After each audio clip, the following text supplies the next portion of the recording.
Thank you for taking the time to watch this webinar. My name is Emma Mamo and I'm Head of Workplace Wellbeing at Mind, the mental health charity. Mind provides advice and support to empower anyone experiencing a mental health problem. We also campaign to improve services, raise awareness and promote understanding of mental health. Mind is leading a major new project called the Blue Light Programme, which is dedicated to helping support the mental health of emergency service personnel, including staff and volunteers working within the search and rescue service, police service, ambulance, and then also within the fire and rescue services across England. The programme will focus on raising awareness and tackling stigma within the services, building resilience to help search and rescue staff and volunteers manage their mental health, and then providing training for team leaders so they can better support staff and volunteers, and then providing information and support to all who need it. This webinar and others in the series have been made specifically for emergency service personnel. Joining us to share their experiences of mental health and well-being whilst working within the search and rescue service are Ross Greenhill, who is Area Commander within Her Majesty's Coast Guard, and then Timothy Sutherland, who is Head of Standards and Technical Training, also within Her Majesty's Coast Guard. In this webinar, we'll talk about mental health at work and the key factors that can affect our mental health whilst fulfilling our role or tasks, and how to put in place a comprehensive strategy to support the mental health of staff and volunteers working within the search and rescue services, and then also hear from Ross and Tim about their experiences. So what is mental health? We all have it, same as we have physical health. It exists on a spectrum and we move along it from good to poor. It's affected by many things in life, both in and out of our workplace and volunteering responsibilities. And mental well-being is just as important as physical well-being, and maintaining both is an important part of staying fit and healthy. And they both directly impact upon our ability to achieve and maintain quality of life. Mind knows that 1 in 4 of us will experience a mental health problem in any given year, so mental health and well-being is of great importance to all of us, not only in understanding our own mental health, but that of others we will undoubtedly come into contact with, so colleagues, but also the general public. Mind knows that there are over 220,000 emergency service personnel working across England, so it's likely a quarter of these people will experience a mental health problem every year. However, we also appreciate that the prevalence could be slightly higher because of the challenging nature of your roles. But we found it's actually even higher than that. As part of the Blue Light Programme, we carried out a survey of 3,500 Blue Light personnel, and we found that 87% said they had experienced stress, low mood or poor mental health whilst working for the emergency services. So this seems to suggest that, working in the search and rescue service and indeed other emergency services means that you are particularly vulnerable to having your mental health negatively affected. And, this is probably because you're exposed to pretty tough conditions and traumatic events on a daily, on a very frequent basis.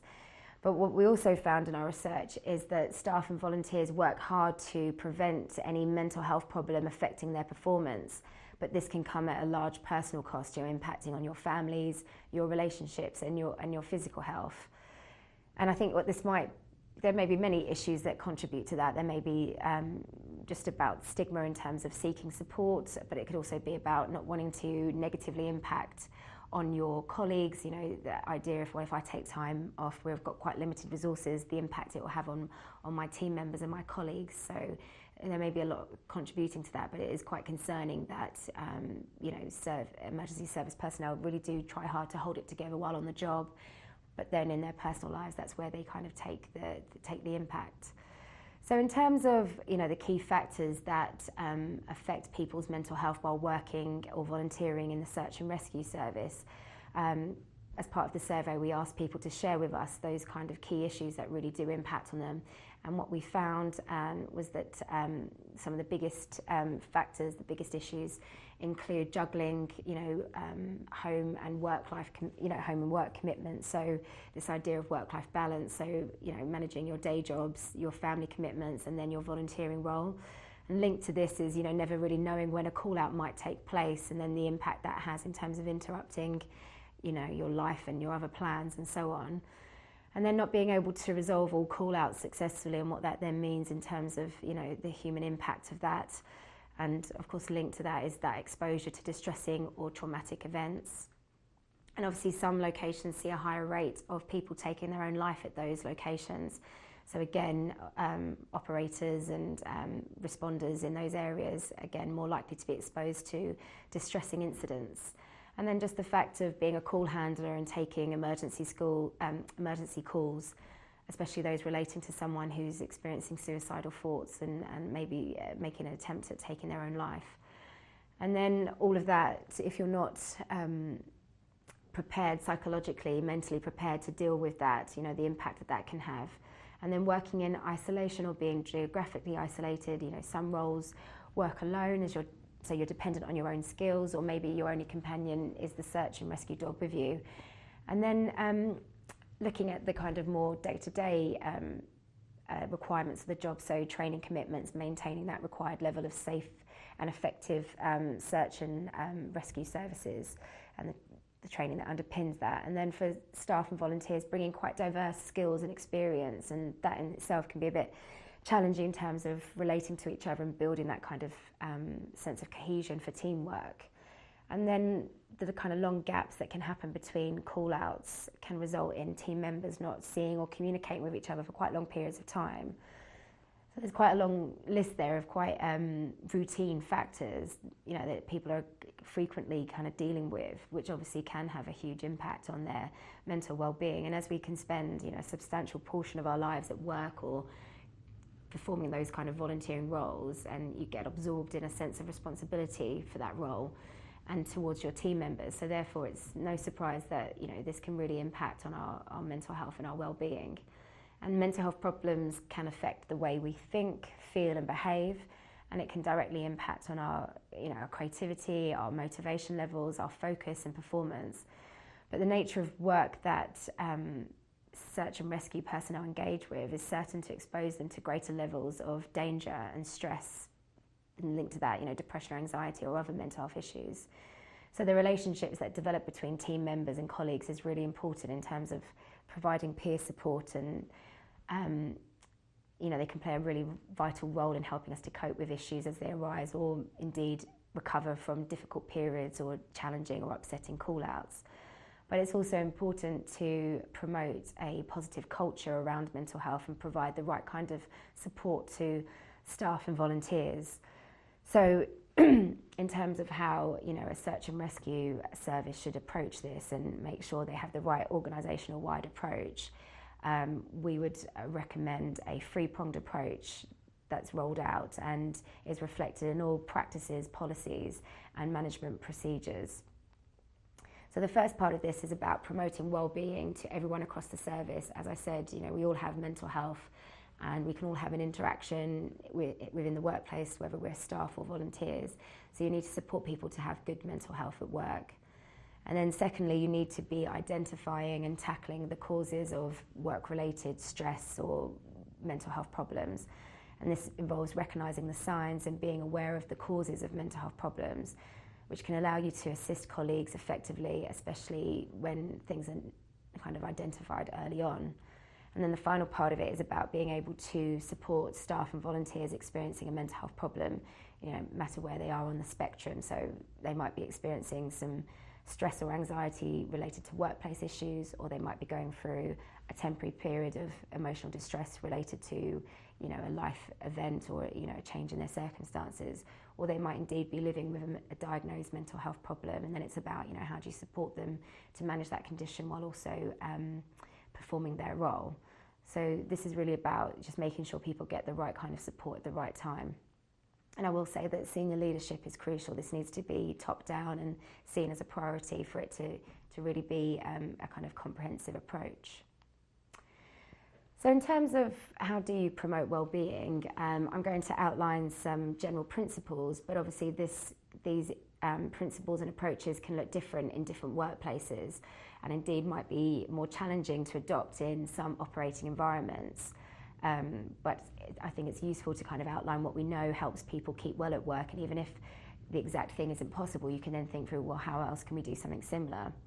So in order to foster a positive and healthy working culture around mental health, there are several steps that can be taken, such as putting mental health on the agenda, you know, talking about mental well-being regularly, And someone from within the search and rescue service was saying to me earlier that by talking about mental health and what you need to do to have good mental health, will kind of promote that positive culture and normalise it. So then people are more aware and more comfortable to talk about their mental health when they might be experiencing a problem. So this idea that you're kind of normalising it. And then also linked to, you know, keeping mental health on the agenda. If you are having debriefs with colleagues or, you know, the team members that you supervise and so on, if you're building in questions around their mental health and how they're doing, again, this will help normalise it and potentially pick up if they are struggling. And also if you do follow-up calls, you know, if people, you know, come and do a call out and they're a volunteer and then they're not in for quite some time, you know, doing a follow-up call just to check how they're doing, and again, talking about their mental health would be really helpful. And then, as I was saying earlier, strong leadership is really key in this area. So having the kind of senior management and leaders be positive and promote an open and clear culture that, you know, values staff and volunteers is quite crucial to this. And again, that idea that if you're talking about people's mental health and you're saying that people's mental health and promoting good mental health is important, that then also promotes the message that if you are struggling, we will stand by you, we will support you. So that's all part of creating the right culture. And then, you know, supporting opportunities for people to take time out where at all possible. Obviously, this isn't always possible if there are call-outs and so on, but if there are opportunities where people can have some downtime, even on duty, just making sure you do support people to take this as and when can really help people manage their resilience and their well-being while doing their role. And I think linked to this is about ensuring people take their annual leave and take sufficient breaks away from duties. So again, they get that sense of a work-life balance. And then looking to see whether you can support flexible working where at all possible. Obviously, this needs to be negotiated in consultation with managers and colleagues. But, you know, people do have lives outside of work and volunteering responsibilities, so just seeing if you can be flexible in terms of people's start and finish times and so on. And it's also helpful if people are living with a mental health problem. Sometimes that can be beneficial in terms of a bit of flexibility. And then promoting open dialogue and involving colleagues and team members in decision making as appropriate, so people feel a sense of control about, you know, how the service operates and how they're expected to perform their role. And then linked to this is ensuring good, clear communication and developing trust. I think that communicating effectively is a highly valuable skill and plays a huge part in creating mentally healthy working cultures. And then linked to this is then creating opportunities for staff and volunteers to raise issues, home or work.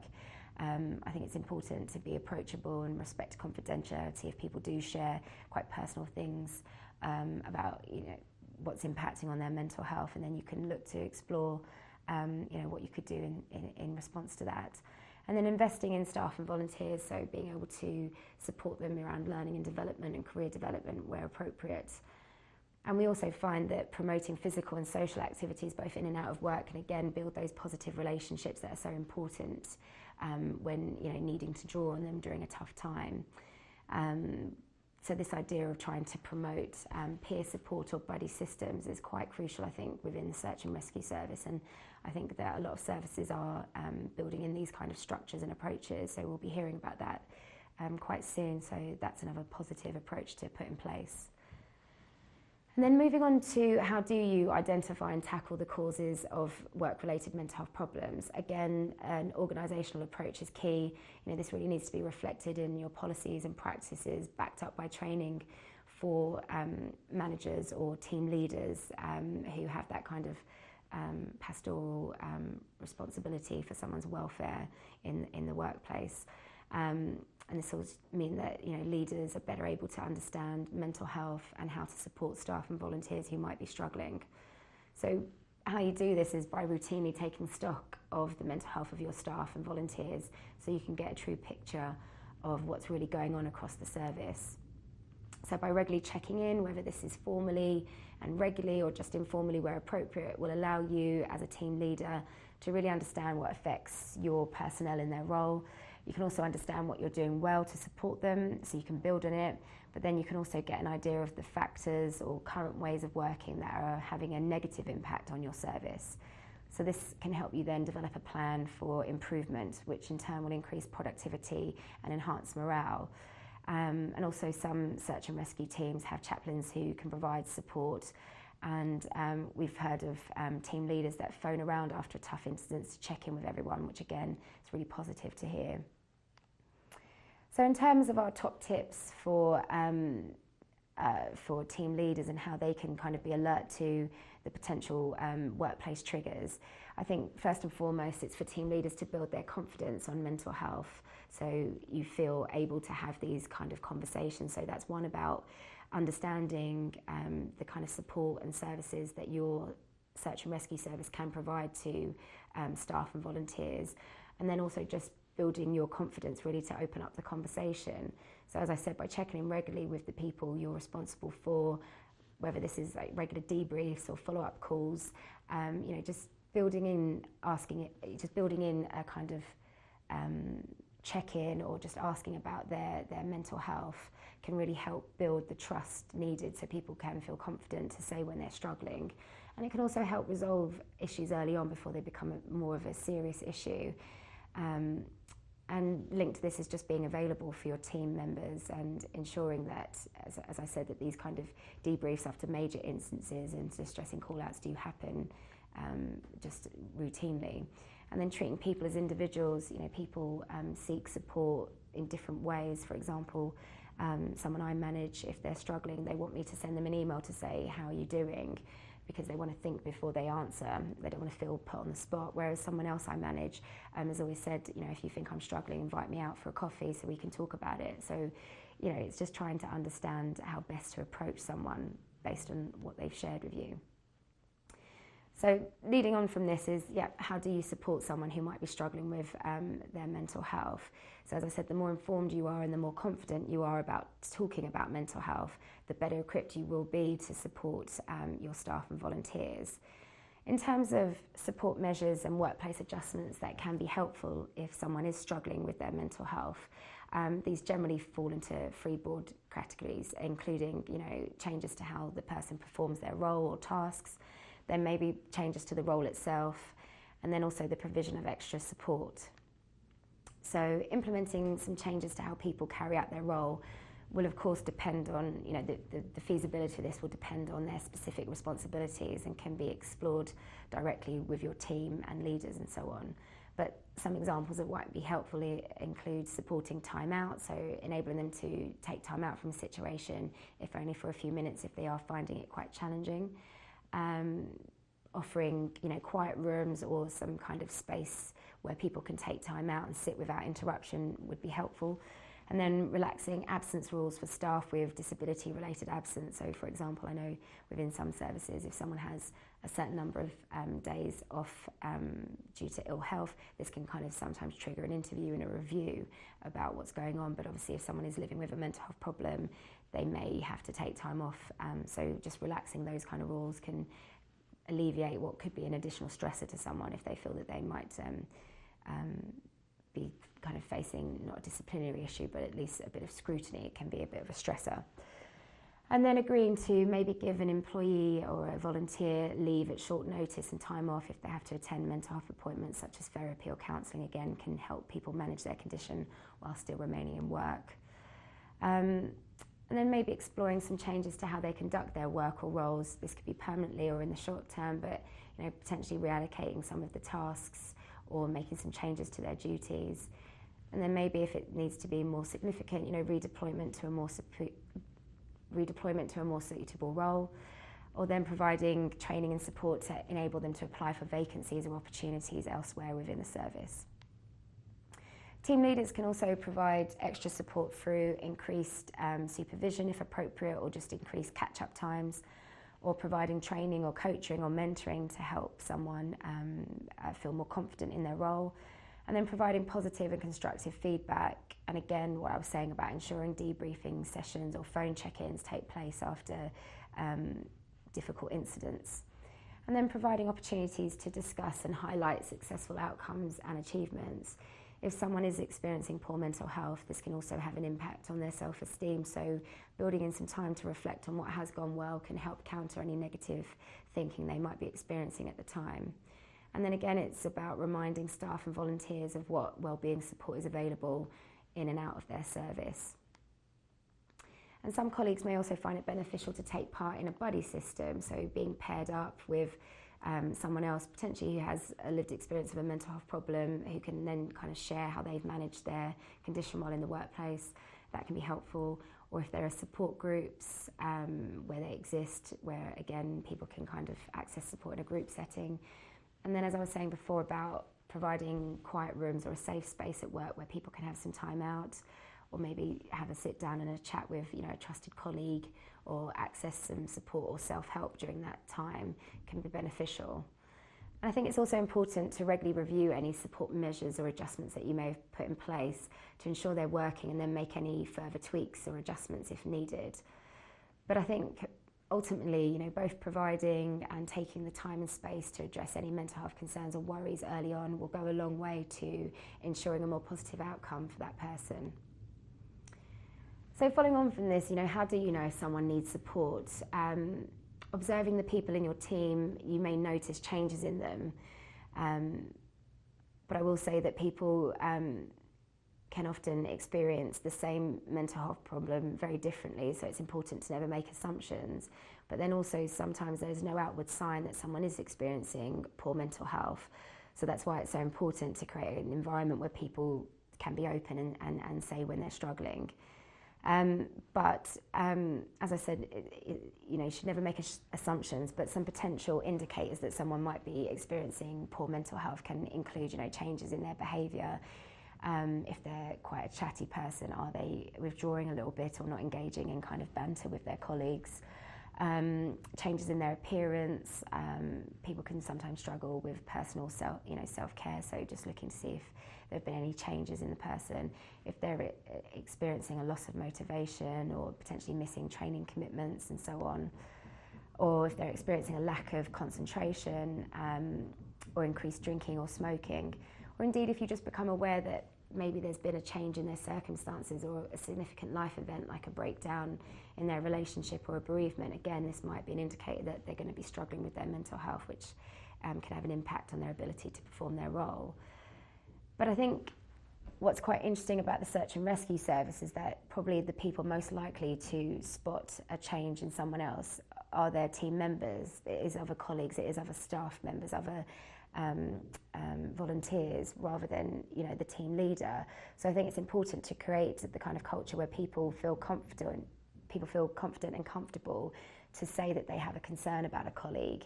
But I think how you then respond to that is really important, so people don't feel like it's an environment where people are being monitored. So I think it's just about responding sensitively and with empathy can really help build that trust and ensure that you seem approachable. So in terms of how to actually start the conversation and kind of try and get someone to open up if you do feel they might be struggling at this time, you know, find the time and the right space to have the conversation, preferably as early on as possible so you're not letting things escalate. And it's just as simple as just saying to them, how are they doing? I think that's more, you know, if you say to someone, are you okay? They can answer yes, no. But I think if you try and make a more of an open question, you know, how are you? That should open up the conversation. And if you do this regularly, as I was saying, you know, building in this routinely, that it becomes normal and it becomes part of the working culture, so it won't be so jarring if you do feel like you're needing to have this conversation because you have spotted a change in someone.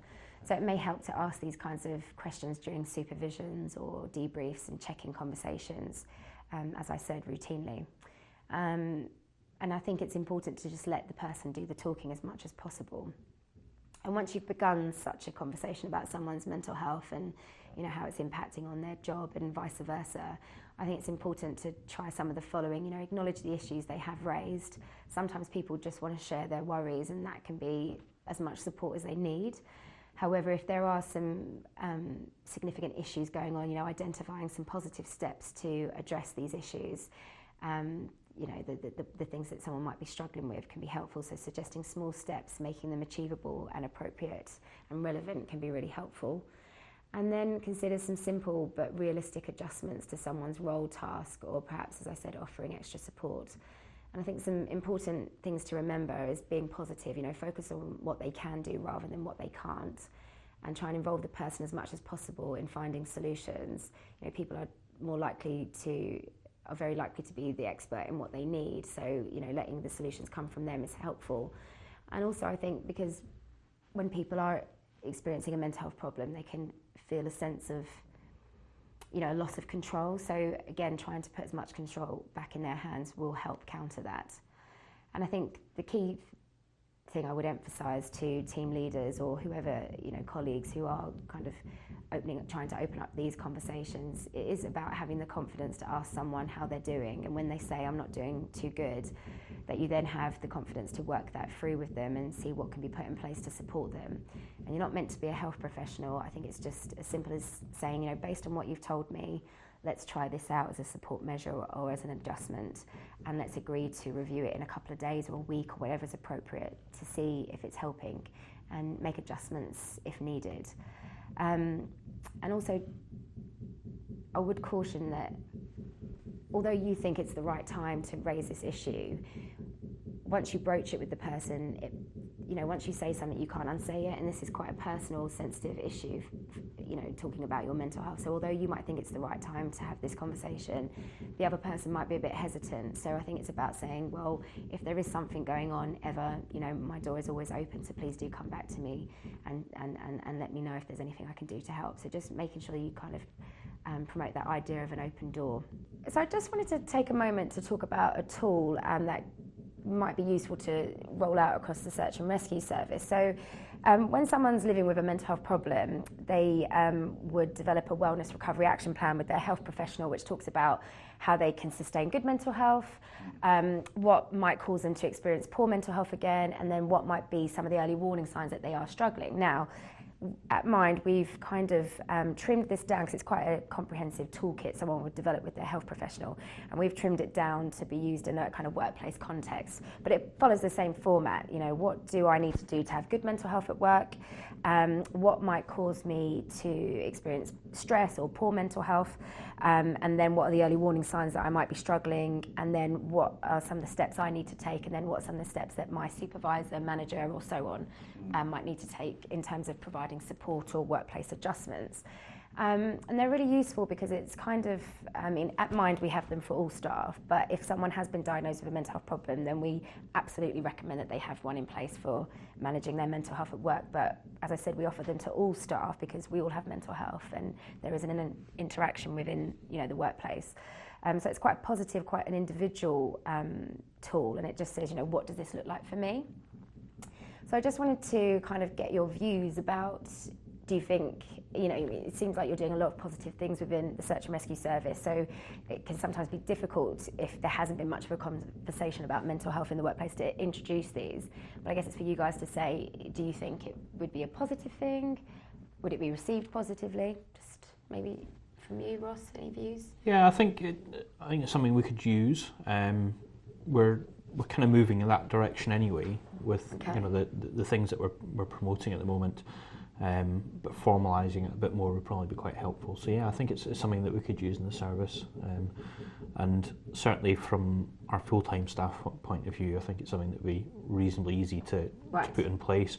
Our volunteers, it might be more difficult because we don't have quite as much contact, but I think it's something that we could adapt and move forward with. Yeah. But that might then be useful for volunteers because, as you say, if they're not always, they're not in the kind of work environment on a daily basis, and there can be quite a long time where they're not in contact, then potentially, taking account of that within their wellness action plan to say, well, how can we make sure you get adequate support, could be quite a positive thing potentially. Yeah, it could be.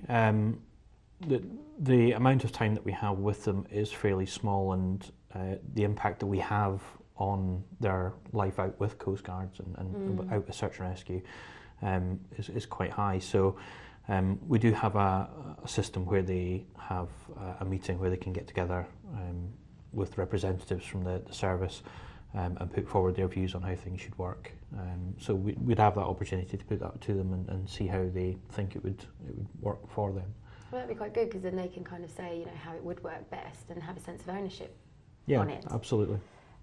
Tim, any views from you about how useful that might be? Yeah, I think it will be. I think it's a natural progression of what we're doing anyway. We have an occupational health service which has mental health expertise, but I'm not convinced myself that we're probably doing enough to sort of educate our managers and people in what it means to return to work with mental ill health. I mean, some of the sort of consultants we use the occupational health service say that there is this perception that people come back to work and that's it, they're ready for full employment or for full volunteer duties, and we know that that's not the case. It's a case of, with mental ill health, getting the self-esteem back, getting well again, and I think we could probably do more on that regard of helping people understand, particularly those managing volunteers or managing staff, that this is a slow burn. It would take a while before they're back to the person you knew once before. Maybe they'll never be quite the same again. So I think, that would be useful, and we can work with our occupational health services and other support and make sure we have those things evolved. So it would be a good step forward, I think. Sounds good. And as you said, I mean, you can't just roll this out. There does need to be training from managers in terms of how to implement a tool such as this. And as you said, someone returning from, a period of sickness absence, you can identify, support measures or workplace adjustments that could help them. Yes. But with a wellness action plan, it should be a living, breathing document that, you kind of review periodically to say, is this working? Is there anything we need to tweak? Just for anybody, because we can all evolve in our jobs and change duties, and all stuff happens in our outside life that has an impact. So it should be something that does evolve with the person. That's really great to get your views on that, and quite good to hear that it could potentially be quite useful. Mind has many free resources on our website that can support this way of working, and there are links provided at the end of this webinar, along with other sources of information and guidance should you or your personnel need it. So please watch out for the details at the end. There is also a range of support available for anyone wanting to talk to someone about their mental health or about any other concerns that they may have, whether it is about work or relationships or other health issues or money and other such things. Obviously, speaking to someone in your workplace or the service within which you operate will be most beneficial if they are aware of mental health and the interaction it can have with your role and responsibilities. So a large part of what the Blue Light programme is trying to achieve is ensuring that Blue Light services promote a more positive culture around mental health and a more positive approach in terms of acceptance and support to ensure that people, staff, volunteers can get the right kind of support at the right time. Outside of work, there are also many sources of support available which personnel may find helpful. So, the employee assistance programme that you have both spoken about today, people can access that. Obviously, that is linked to your workplace, but there's also going to your GP or phoning Mind's Blue Light info line, which can give information of the services and support available in your local area in terms of mental health support. And again, details of this will be given at the end of this webinar. Taking part in our webinar and here to share their experiences of volunteering for the Search and Rescue Service, as I said before, is Ross Greenhill and Tim Sullivan. We're now going to hear from Ross. 2 years ago, I realised that I was struggling with my mental health.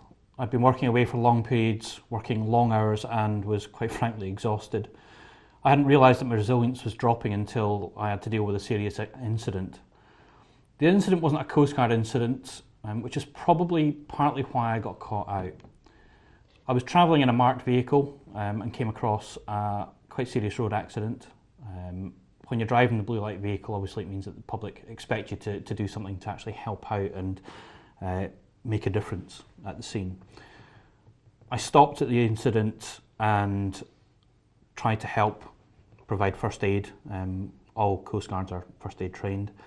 But despite all my efforts and the efforts of the other services, police, fire, ambulance were all there, two of the people in the accident actually died. The hardest one was the fact that I'd been talking to one of these people for over an hour, basically trying to keep them calm, holding their head still because of the type of incident it was. But when he was extracted from the vehicle by the ambulance crew, he went into cardiac arrest and died.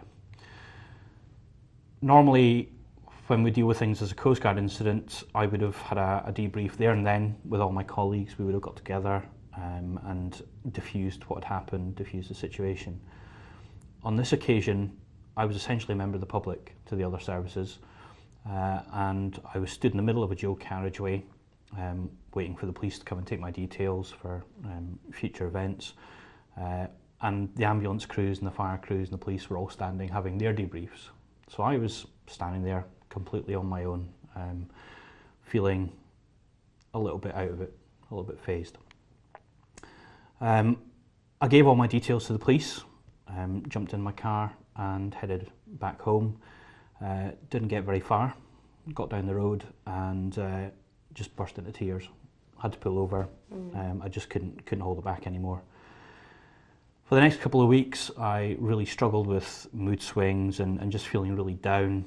And eventually I made a call to our employee assistance programme to speak to someone that might be able to help.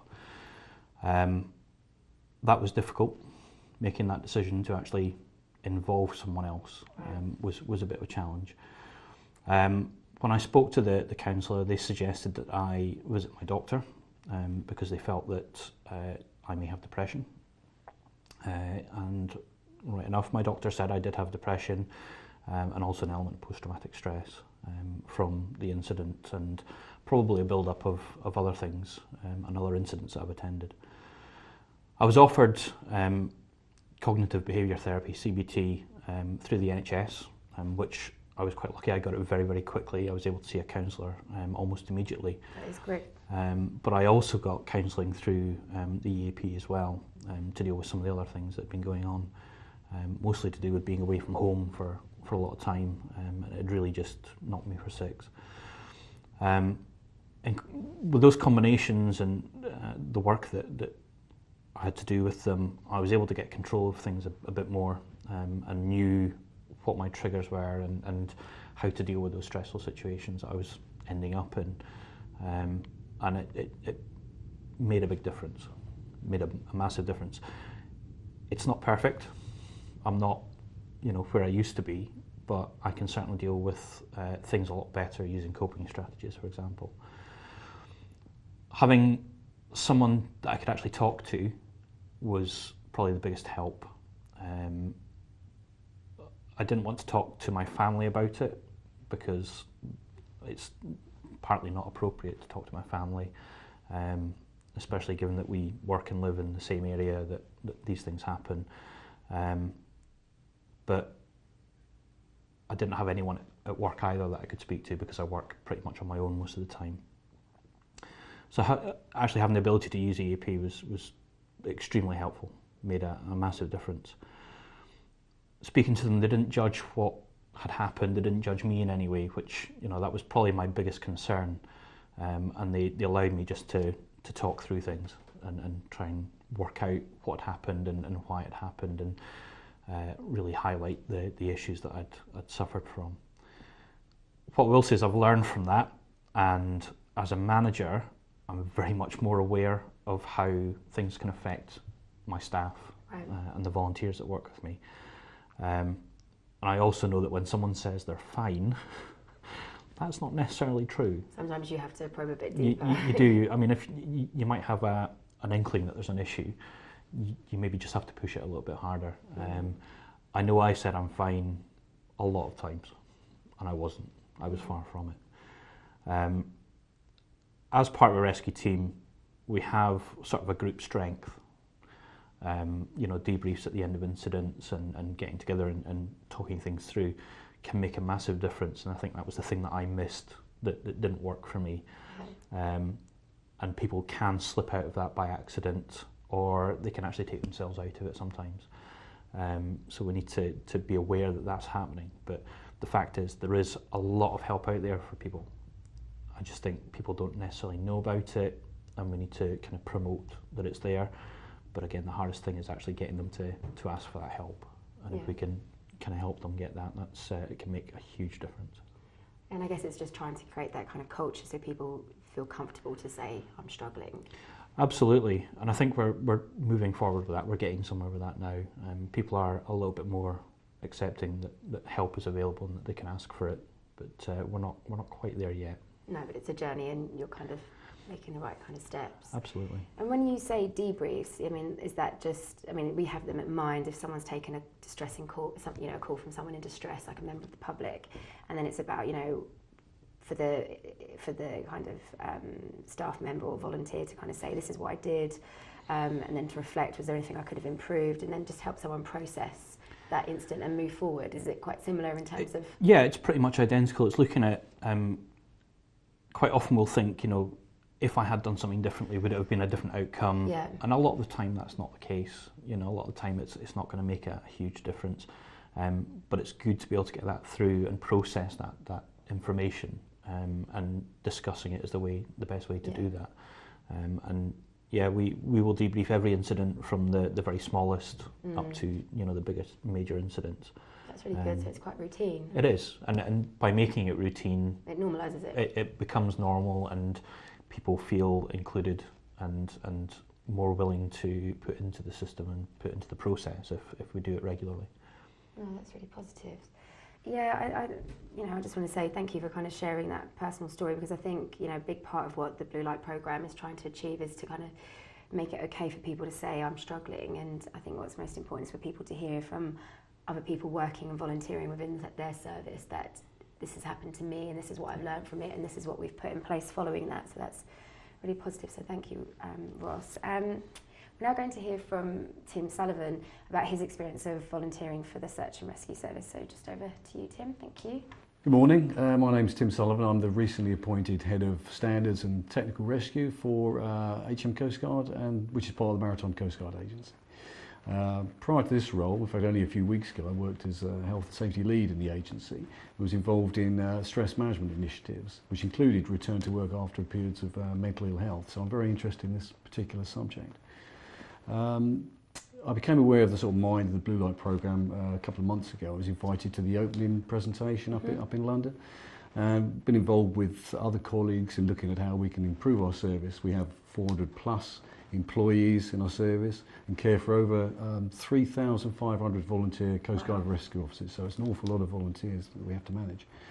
Our staff are split between those operating Coast Guard operations centres, so these are the ops rooms, around the country, and those working and training with the Coast Guard rescue officers themselves, like Ross. Our volunteers come from all walks of life these days and are a vital part of the Coast Guard, so very important to us that we maintain their mental well-being. They're all trained in a wide variety of tasks, including search and rescue along the coast and estuaries, along with technical disciplines such as mud, water and cliff rescue, so very, very busy people. And we have over sort of 20,000 call-outs a year, so there's a lot of activity. Perhaps the public don't realise just how busy we are. Most of these are fairly routine, but some can be very traumatic, as Ross touched upon there. And they can have a lasting impact on the rescuers, both those on scene and those actually sort of coordinating the rescue from the confines of an operations room. Yeah. I'll give you a scenario which is based on a real event. This was some while ago now, but we had some kayakers which were trying to seek shelter from increasingly rough seas. They completely underestimated the weather conditions. One of them soon got in trouble as the waves sort of crashed into the base of the rocks that were near them, and it really was getting close to threatening to smash them against these rocks. The alarms were raised and the ops room sort of tasked some assets to go out to the rescue. This is things like the RNLI lifeboats, Coast Guard helicopter, Coast Guard rope rescue teams and so on. So there's a lot of people involved in this rescue. Once the lifeboat and rope team reached the scene, it soon became obvious that this was going to be a very challenging rescue, not least due to sort of access down the cliff and increasingly difficult weather conditions, the sea state, etc. The lifeboat found it couldn't enter the area because the sea state, and the rope rescue team, for a variety of reasons, were really struggling to get to the casualties position. So it's becoming very, very treacherous conditions. But the rescuers got close to the casualties and were able to talk to them and sort of reassure them in some way. And we all had some confidence the rescue was imminent. But instead the conditions worsened suddenly and the kayaker died. So a very, very tragic event. This incident really shocked everyone involved and was compounded, of course, by the distress of the family and relatives and friends. Of course. Quite apart from the impact on the rescuers themselves, these ones at the scene actually seen what happened, the ops room staff were badly affected because they were in the ops room and they knew the rescue assets were there and they were almost celebrating success of another successful rescue, but it didn't happen. So they were quite badly affected by that and shaken up by the whole experience. So the number of people actually affected by this one incident broadened quite considerably. It wasn't just the Coast Guard, it was the other police service as well. Everybody involved were quite shocked by this. And this is unfortunately not an uncommon type of incident. So, but, you know, with this incident, the local management did act promptly, and Ross touched upon the employment assistance programme, which we rely on a lot. And councillors were brought in from the scene, so this is a weekend, but they came down and offered assistance very, very early, and were able to talk to people on the scene, in the ops room, and this was absolutely invaluable. And the feedback we've had from having such a service has been very, very positive, and it's something that we turn to on a number of occasions. And people feel quite comfortable accessing it? They do now. I think the stigma's beginning to evaporate with it, as Ross was saying. So as more people, certainly as senior management encourage more use of this service, people are happy to turn with it sooner rather than later before they really sort of dwell on the problem too long. So it is encouraging, yeah. Dealing with stress and mental health is high on the agenda of the MCA. We have a number of support mechanisms in place with more planned for the future, this being one of them. In the first instance, we provide information, support and counselling to our volunteers by way of immediate hot debriefs, which Ross mentioned, and it's embedded in our sort of training for dealing with traumatic incidents. So that's all good progress. Yeah. And it's supported by the EAP counselling service. HM Coast Guard are very keen to engage with Mind's Blue Light programme and are learning a lot from other sort of emergency services experiences, so that's all valuable to us in moving forward. We have new frontline managers because we're going through a major change in the Coast Guard, so all our new frontline managers are trained in dealing with stress-related illness and returning to work after a period of mental ill health. So that's something new to the agenda which we're bringing to the party. Moving forward, positive that's being built in from the start. Yes, it is. Yeah, we see it as an essential part of it, especially during a period of significant change in the Coast Guard. We're also looking at other sort of initiatives like TRIM, which is Traumatic Incident Management. This is brought in initially by the military to deal with post-traumatic stress. And nowadays you can get training to train TRIM practitioners within an organisation who can respond quickly to individuals who are suffering from post-traumatic stress. Not unlike the EAP service, but it's actually in-house, so it's another sort of structure that we can draw upon. And very specialist. Absolutely, yeah. In the last few weeks, we've just started mental health buddying, which is a kind of peer support system. So that's starting to roll out in the agency, and it's been introduced for staff initially, but hopefully we need to roll it out to volunteers as well. And the last thing we're doing is work is also being undertaken for with the local Minds. So in Southampton, for example, we're liaising with them to see what courses they can run for us, for our staff at the headquarters and the local coastal area. So there's a lot we're doing at the moment, and this is all part of it. The Blue Light programme we see as a very important piece of the jigsaw. Brilliant. No, it's really positive to hear how you're kind of taking quite a holistic approach to it in terms of making sure team leaders and the new, did you say area managers or frontline managers? Frontline managers, well, these are things like the senior coastal operations officers and the likes of Ross, who's a area commander for a group of those people. So it's important that we talk to those people and train those people appropriately. So they feel comfortable broaching these conversations. Absolutely. And making sure that they can kind of feel comfortable providing support and know what is available in terms of the organisation's approach, sharing what we know works, but for you guys to kind of take those general principles and adapt them for your operating environment, because it's quite challenging, as you said, you know, you're fighting against the, you know, nature elements and so on, but you're still trying to, you know, do what you need to do. Absolutely. We hope that you found viewing this webinar helpful. We have produced additional webinars in the series entitled Looking After Your Mental Health, and then also one on mental health awareness, both of which are available to view now. Please also take a few moments to give us your feedback by completing the short survey that immediately follows this webinar. It's really important to get your feedback, and it will help us ensure the programme meets your needs. We've also created resources specifically for the Blue Light services that cover these topics in greater detail. These are available to you and your colleagues, so please do, and volunteers, and so please do share these as they may be of help to someone. Please note the details at the end of this webinar will signpost you to further sources of support and information, including Mind's dedicated Blue Light info line. We are determined to reach as many emergency service personnel as we possibly can, so please do make your colleagues and fellow volunteers aware of the programme in itself, and also these webinars, but also the services and support we also have available. Thank you for watching.